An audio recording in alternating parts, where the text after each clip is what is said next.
हिंदू मुस्लिम वाद वाढवून सरकारकडून राजकारण केलं जात आहे असं वक्तव्य जितेंद्र आव्हाड यांनी केलंय. पाहूयात त्यांची प्रतिक्रिया.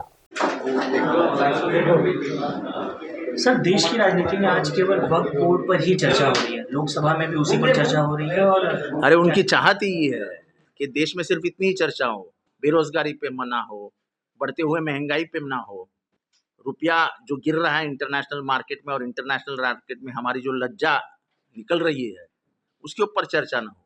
हमको तो सिर्फ हिंदू मुसलमान विवाद बढ़ा के हमारी राजनीति सही करनी है, बाकी हमको कुछ भी नहीं करना है। राज्य के मुख्यमंत्री कहते हैं कि ये केवल झूठ फैला रहा है विपक्ष लगातार। ऐसा है, कोई झूठ बात नहीं है। जो बाप उनके बापजादाओं की जो जमीनें उनके बापजादाओं ने अपने समाज के हित के लिए रखी है, सरकार का क्या काम है उसमें अंदर घुसना? करने दो, वो गलत करते हो सरकार ने रोक देना चाहिए, उनको जेल में डालो। जो भी वक्फ के साथ मस्ती करेगा उसको बोलो हम तुमको जेल में डालेंगे। मैं दावे के साथ कहता है कि मुस्लिम समुदाय सरकार के साथ खड़ा रहेगा, क्योंकि सबको मालूम है वक्फ का मतलब क्या होता है। वक्फ का मतलब है दान, और वो समाज हित के लिए दान। उसमें सरकार का क्या है? बहुत सी जमीनों को लेकर वो कह रहे हैं कि ले ली गई थी, पहले से वहां पर छोड़ दी गई थी। कोई ले ली गई थी नहीं, कोई। ये तो ऐसा है कि मैं जमीनें बताता हूँ आपको।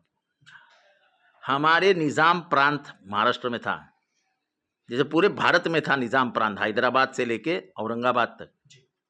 जैसे परभणी है, हिंगोली है, जालना है, नांदेड़ है, परभणी है, औरंगाबाद है, ये सब इलाके में जमीनें हैं। ये जमीनें निजाम की थी, ये निजाम की जमीनें वक्फ हो गई तो हो गई। जैसे हुमायूं का मकबरा है दिल्ली में, वो हुमायूं का मकबरा है, आजू बाजू में 20 एकड़ जमीन है, वक्फ है। लाल किला है, लाल किला के आजू बाजू की जमीन वक्फ है। ताजमहल है, ताजमहल की आजू बाजू की जमीन वक्फ है। वो कोई ले नहीं सकता, कोई एक मुसलमान उस जमीन का मालिक नहीं है, वो समाज की जमीन है। और ये भ्रमित करने वाला विधान है रिज्जू जी का कि कल वो संसद को भी बोलेंगे वक्फ है। नहीं, ये वक्फ, रिज्जू जी आपके मालूमात के लिए मैं बताना चाहता हूं, मुझे नहीं मालूम आपको कितने मालूमात है या नहीं है, कि ये जमीन अंग्रेजों के जमाने की जमीनें थी। जब अंग्रेजों ने यह संसद भवन बनाया, कोई पागल नहीं है जो वक्फ कहेगा उसको पागल खाने भेज दो। जो कहेगा ये वक्फ की जमीन है उसको भेज दो पागल खाने। क्यों खामो खां लोगों का दिमाग खराब कर रहे हो? ये सिर्फ और सिर्फ अपनी राजनीति के लिए, हिंदू मुसलमान करने के लिए कर रहे हैं, और इनका कोई इरादा नहीं है। और सब हिंदू मुसलमान से एक बात समझ आ रही है कि धीरेन्द्र शास्त्री नाम के एक पंडित हैं, इन्होंने हाल ही में अभी बयान दिया है। इनका कहना है कि हम हिंदू राष्ट्र बनाने के पहले कट्टर हिंदू पैदा करेंगे, कट्टर हिंदू बनाएंगे और किसी मंडल की स्थापना करने की बात कर रहे हैं, और गांव-गांव में जाकर लोगों को कट्टर हिंदू बनाएंगे। क्या प्रतिक्रिया होगी? ऐसा है कि कट्टर हिंदू बनाएंगे, ठीक है, बनाने दो।